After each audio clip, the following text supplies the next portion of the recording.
everyone. My name is Gerald McMichael, president of McMichael Insurance Agency.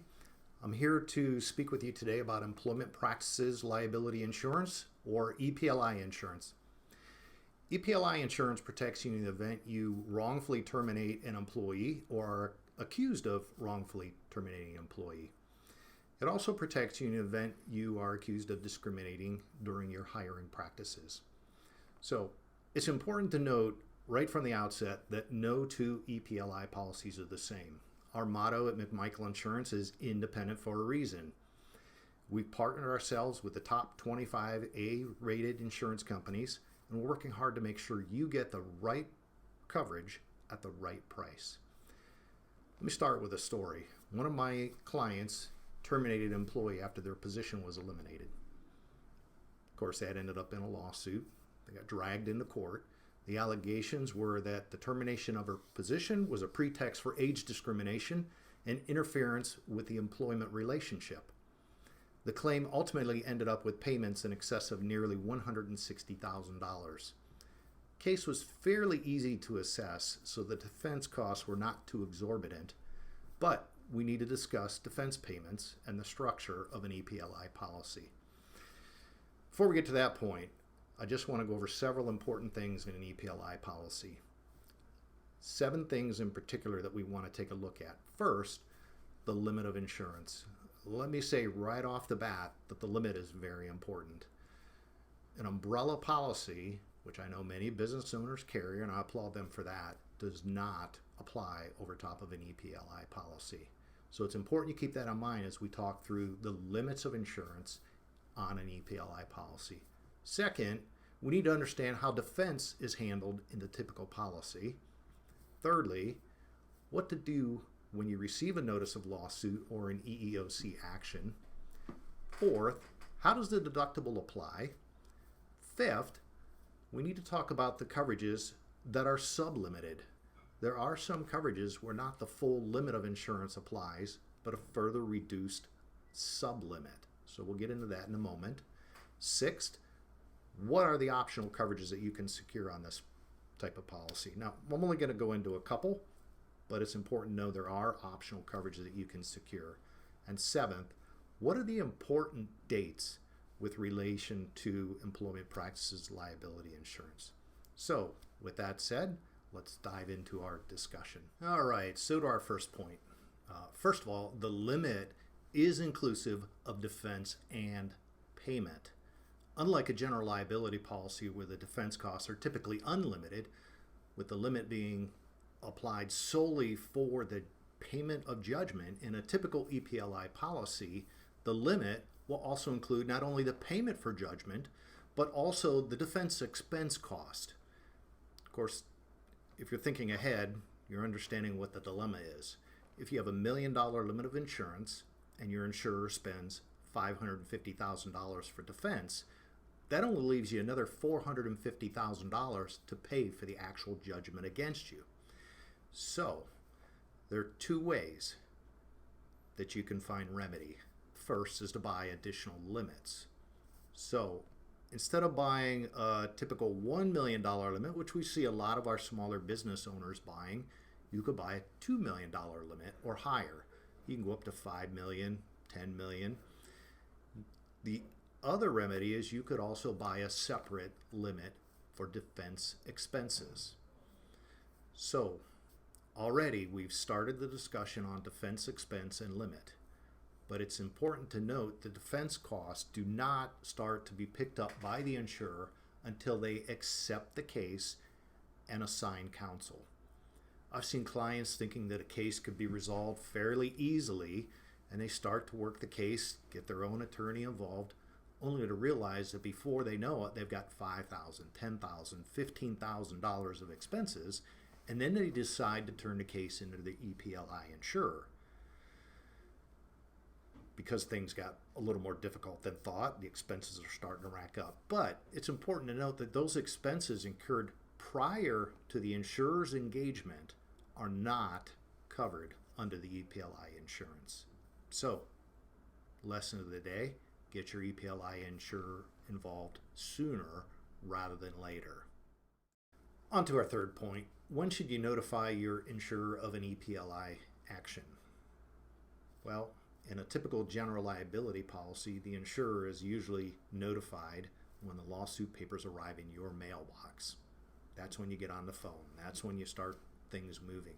But in the case of an employment-related action, the insurers want notification immediately upon notice of any action. In fact, failure to do so may breach policy conditions and could void your coverage. You should involve your insurer even in the case of an EEOC action against you. Think about it. The sooner your insurance company is involved, the more help they can give you.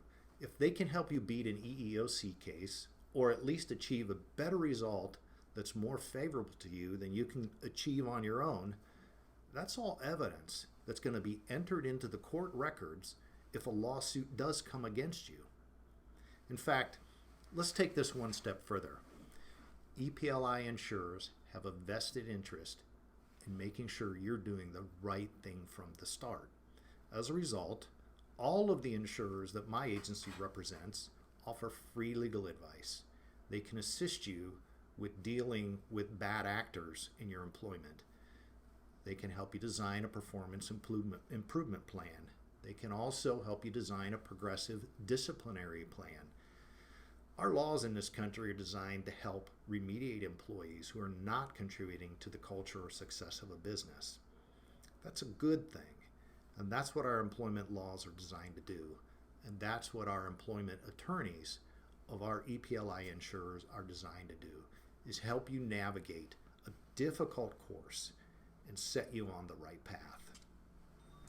All right, point number 4. How does the deductible or the retention apply in an EPLI policy?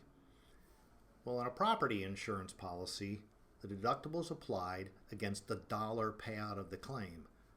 But in an EPLI policy, the deductible is applied not only against the payment of judgment, but also against the defense expense. Even if you go to court and win your case, with no judgment against you, there will still be a deductible to pay for those defense expenses. On to our 5th point. The full limit of insurance is not available for certain types of claims. A typical sublimit will be applied to wage and hour defense claims and also immigration claims. In the case of wage and hour claims where you owe someone a minimum wage and you didn't pay them the required amount, that would certainly cause you an issue, particularly if you're drug into a lawsuit at a later point. But it's important to note that an EPLI policy will never provide coverage for the monetary value of what you should have paid an employee, only you didn't. What we're covering here is the defense expense coverage related to that claim. In the event of an immigration claim, the defense would be for claims brought by a governmental agency for actual or alleged hiring of illegal aliens. So it's important to note that both of these coverages have sublimits. Other coverages may have sublimits as well, so please pay attention to your policy and read them carefully. All right, and that brings us to our 7th and final point, policy dates. Policy dates within an EPLI policy are actually very important. There's 5 dates you need to keep in mind here. First is the policy term. Second is the extended reporting period. Third is a retroactive date. Fourth is the pending and prior date. And 5th is the continuity date. So let's start at the top at policy term. This is the term that your policy is presently in. So if your policy runs from January 1 to January 1 of the following year, and a claim is made during that policy term, say in August, coverage would apply in that circumstance, subject to when the wrongful act occurred. So we'll talk about that in a minute. Second is the extended reporting period. So EPLI policies require that you report the claim during the policy period, but they do grant you a 90-day extension in which to report claims and still be afforded coverage, even if it's reported outside of that policy date. Under certain rare circumstances, the underwriter may grant you a 12-month optional extended reporting period, but that's at the company discretion, so don't bank on that. The third date we need to look at is the retroactive date. This is a date at some point in the past. So with an EPLI policy, the wrongful act or the date you were accused of, let's say in this case, discriminating, must have occurred after the retroactive date in terms of time, but the claim must be made during the policy period or one of its extended reporting periods. Where this becomes extremely important is if you change insurance companies. You need to have your insurance agent send a copy of your policy showing that you carried coverage on your previous policy and that previous policy had a start date or a retroactive date that you want to carry forward to the new policy. So let's play this out. You had a policy that ran from January 1st of 2020 to January 1st of 2021. You switch insurers starting January 1st of 2021. Now you have a new policy that runs to January 1st of 2022.